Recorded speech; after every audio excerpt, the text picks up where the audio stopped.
సంవత్సరం జరిగినటువంటి తప్పులు ఏంటంటే కమలమ్మ అనే వృద్ధురాలు, ఆమెకు ఎలాంటి సంతానం లేదు. అయినా కూడా పోయిన సంవత్సరం 2024లో జనవరి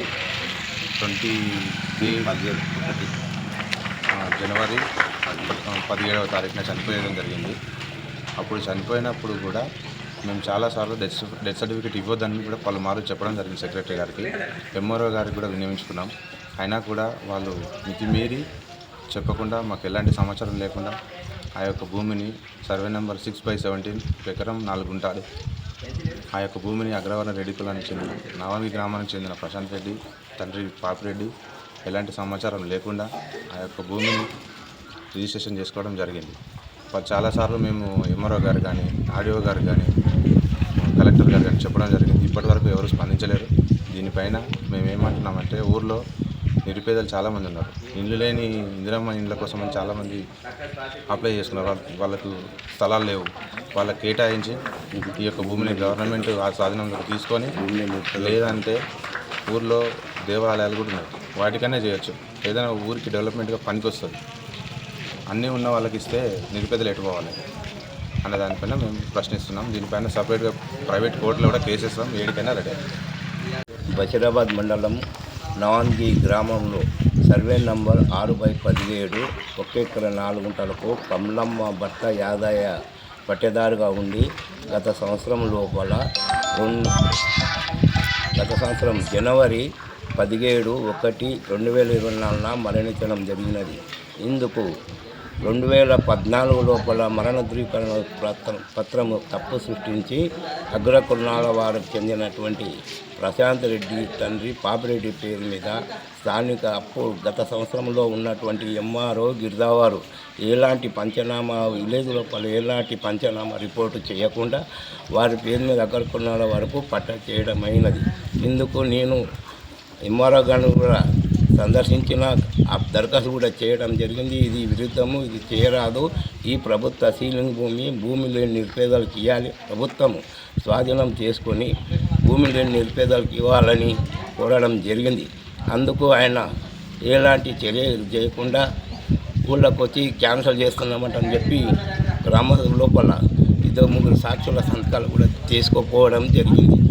ఇందుకు ఇట్టి భూమిని ప్రభుత్వం స్వాధీనం చేసుకుని భూమి లేని నిరుపేదలు ఎస్సీ, ఎస్టీ, మైనార్టీలు ఉన్నారు, వారికి ఇవ్వవలసిందిగా కోరడమైనది. ఇందుకు ఒకవేళ నేను ప్రైవేట్ కోర్టులో కూడా ఇటు పైన కేసు వేయడం జరిగింది. కోర్టు ప్రాసెస్లో కూడా నేను పోతున్నా. ఎంతకైనా ఇటు భూమి విషయం లోపల ఎంతకైనా నేను సిద్ధంగా ఉండా.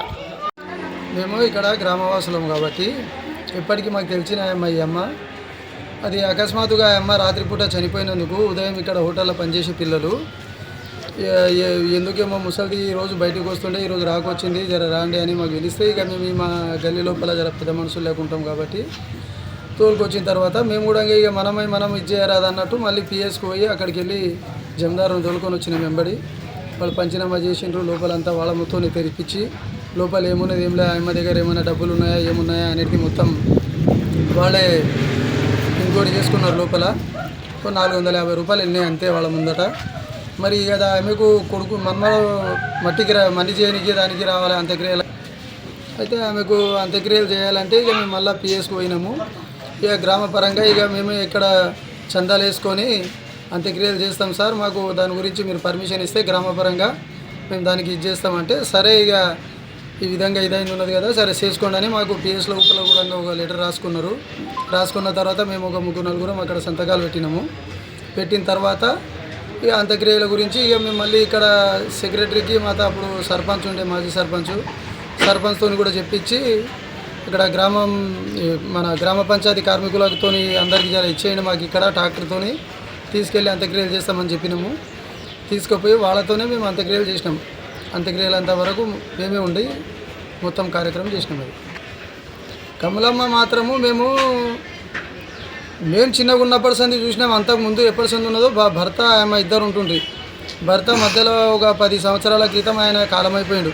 10-12 సంవత్సరాలు అయింది, 15 సంవత్సరాలు అయింది చూపించు. ఆయన అప్పుడు కాలమైపోయిండు.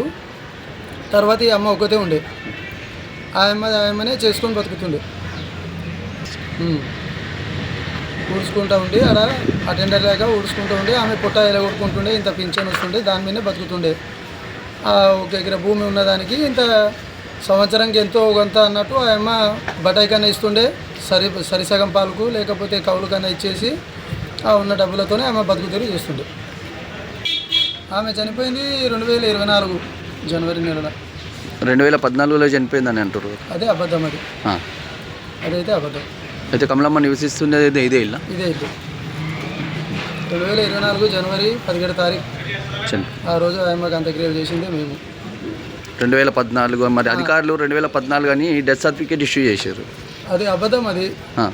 ఎందుకంటే ఆ రోజు మేము మన మాజీ ఎమ్మెల్యే గారు ఉన్నారు, వాళ్ళ దగ్గర కూడా ఇట్లా అయింది అంత్యక్రియలు కావాలంటే వాళ్ళు ఒక 5,000 ఇచ్చిండ్రు. మాకు శివకుమార్ సెట్ ఒక 5,000 ఇచ్చిండ్రు.